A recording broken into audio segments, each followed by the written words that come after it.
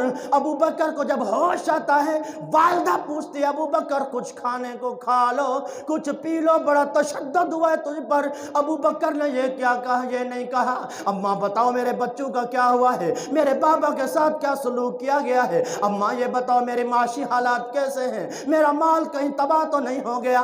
نانا ابو بکر صدیق نے اس وقت یہ الفاظ جملہ ادا فرما کر آنے والی امت مصطفیٰ کو پیغام دیا ہے، لوگوں جب حضور کی عزت کے لیے آواز اٹھا دو، جب تم کلمہ مصطفیٰ کا پڑھ لو، پھر مال کی پرواہ نہ کرنا، پھر عزت کی پرواہ نہ کرنا، جان اور اولاد کی پرواہ نہ کرنا۔ آپ نے جب پوچھا ابو بکر صدیق سے کہا گیا اور کچھ کھانے کو کھا لو، آپ نے فرمایا ما فعل رسول اللہ صلی اللہ علیہ وسلم، پانی کو چھوڑو اور کھانے کو چھوڑو، مجھے یہ بتاؤ میرے سرکار کے ساتھ کیا کیا گیا، میرے حضور کا کیا حال ہے، میرے حضور کا کیا حال ہے۔ سرکار دو عالم صلی اللہ علیہ وسلم کی بارگاہ میں جب آپ پہنچتے ہیں، آپ قریب جاتے ہیں، مصطفیٰ علیہ السلام کے محبت کا انداز، میرے مصطفیٰ اپنے غلاموں کو کیسے نوازتے ہیں۔ ابو بکر صدیق سب کچھ قربان جب کر دیا، قربان کرنے کے بعد ابو بکر صدیق نے فرمایا میں کچھ نہیں کھاؤں گا، پہلے مجھے لے چلو میرے یار کے دربار میں، مصطفیٰ کے دربار میں لے چلو۔ اب جب وہاں پہنچے، ابو بکر صدیق کو دو بندے سہارا دے کر آپ کے پاؤں لڑکھڑا رہے تھے، زمین پر گھسٹے جا رہے تھے، چلے جا رہے تھے۔ ابھی دور تھے میرے سرکار دو عالم صلی اللہ علیہ وسلم کے آنکھوں میں آنسو جاری ہو گئے۔ ابو بکر صدیق کو دیکھ کر میرے سرکار کے آنکھوں سے آنسو جاری، اور ابو بکر صدیق نے یہ یاد کر شکایت نہیں کہ حضور ہمیں کس جگہ کھڑا کر دیا، حضور ہم پر تو لوگوں نے تشدد کیا، قریب ہی تھا میری جان نکل جاتی، حضور یہ کون سی تبلیغ ہے۔ لیکن ابو بکر صدیق چونکہ حضور پر فدا ہو چکے تھے، عرض کرتے ہیں یا رسول اللہ صلی اللہ علیہ وسلم، آقا میرے ماں باپ آپ پر قربان ہوں، حضور بس ایک نگاہ آپ کو دیکھ لیا، ابو بکر بالکل ٹھیک سلامت ہے، ابو بکر کو کچھ بھی نہیں ہوا۔ یہ محبت رسول ہے، ہمیں بھی اس طرح کی محبت کرنے کی توفیق عطا فرمائے، ہمیں دعووں سے نکل کر حقیقت کی طرف آنے کی رب توفیق دے، اور جنہوں نے حقیقتاً محبت کی ہے نا، اور کملی والے اس کی کنڈ نہیں لگن دیں دے، حضور ان کی پیٹھ لگنے نہیں دیتے زمین پر، بلکہ مصطفیٰ علیہ السلام مدینے سے براہ راست دیدار کرا دیا کرتے ہیں۔ محبت سے کہیے سبحان اللہ، محبت سے کہیے سبحان اللہ۔ یہ ہے ابو بکر صدیق کی شجاعت، اور حضرت سیدنا صدیق اکبر۔ اب اگر کوئی کہے کہ جناب دیکھو وہ تو بات ٹھیک ہے، لیکن یہ جو تم بات کرتے ہو نا کہ حضور کی عزت پر پہرا دینا ہے، یار یہ تو فساد ہے، یہ کیا ہے؟ یہ تو فساد ہے۔ اچھا ابو بکر کو پتہ نہیں تھا کہ ابھی تو 38 لوگ ہیں، تعداد تو ہے نہیں، 38 لوگ ہیں، نئے لوگ اسلام میں داخل ہوئے ہیں، اور ہم یہ کام کر رہے ہیں، یہ فساد ہو جائے گا۔ بلکہ ابو بکر صدیق رضی اللہ تعالیٰ عنہ، آپ نے یہ حضور کی عزت پر پہرا دے کر بتایا، اور تم مومن ہی اس وقت ہو سکتے ہو کہ جب تم نے کلمہ پڑھا مصطفیٰ پر، اگر کہیں باری آ جائے جان کی تو جان دینے سے پیچھے نہ ہٹنا، باری آ جائے مال کی تو مال دینے سے پیچھے نہ ہٹنا، اور باری آ جائے اولاد قربان کرنے کی تو پھر اولاد کی خیر نہیں کرنا کہ خیر ہے ہماری اولاد بچ جائے، اور یہ تو فساد ہو رہا ہے، نہیں، فرمایا اس وقت تم کامل مومن ہو نہیں سکتے جب تک اپنی مال جان سب کچھ حضور کی عزت پر قربان نہ کر دو۔ محبت سے کہیے سبحان اللہ۔ بات سمجھ میں آ رہی ہے؟ اچھا، جس کو بات سمجھ میں آ رہی ہے کم از کم وہ تو زور سے کہیں سبحان اللہ۔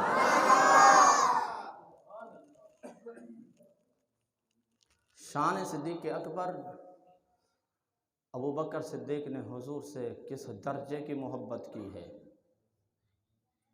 ابو بکر صدیق رضی اللہ تعالیٰ عنہ جہاں دعوت تبلیغ کی بات آئی تو وہاں حضور کے دین کو پھیلایا بھی ہے، جہاں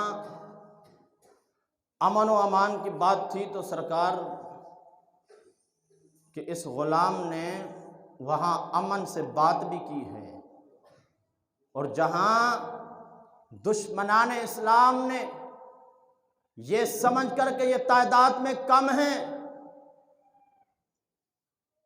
آنکھیں اٹھا کر بات کی، تو صدیق اکبر نے وہاں یہ نہیں کہا چونکہ میں اکیلا کھڑا ہوں، ابو بکر صدیق رضی اللہ تعالی عنہ نے وہاں جرت اور غیرت کا مظاہرہ بھی کیا ہے۔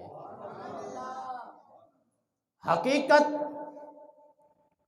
اسلام، ایمان اور اسلام کی تشریح یہی ہے کہ حالات تمہارے سامنے کیسے ہوں، جس پہلو میں اسلام کو تمہاری ضرورت پڑ جائے تو پھر یہ نہیں کہنا کہ چونکہ ہم تو نوافل پڑھ رہے ہیں، ہم نوافل پڑھنے لہذا ہمارے لیے یہ کافی ہے۔ نہیں، جب نوافل کا وقت ہو تو نوافل ادا کرو، جب تسبیح پڑھنے کا وقت ہو تو تسبیح پڑھا کرو، اور جب عزت اور ناموس رسالت پر پہرا دینے کی بات آئے تو تسبیحاں ہوتی رہیں گی، پہلے عزت ناموس رسالت کی بات ہے۔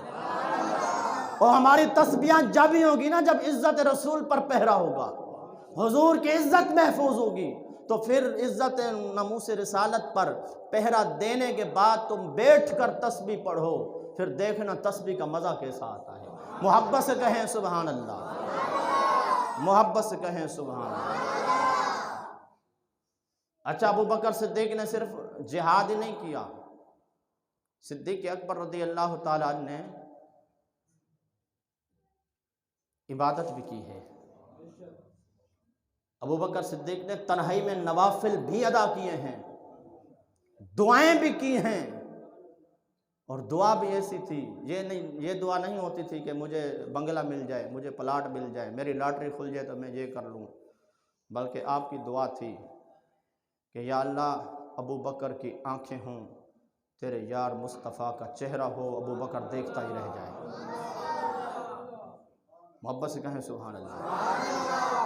مولا ابو بکر کا مال ہو اور تیرے یار کی عزت پر ضرورت پڑے تو ابو بکر کا مال خرچ ہوتا چلا جائے۔ ابو بکر کی بیٹی ہو اور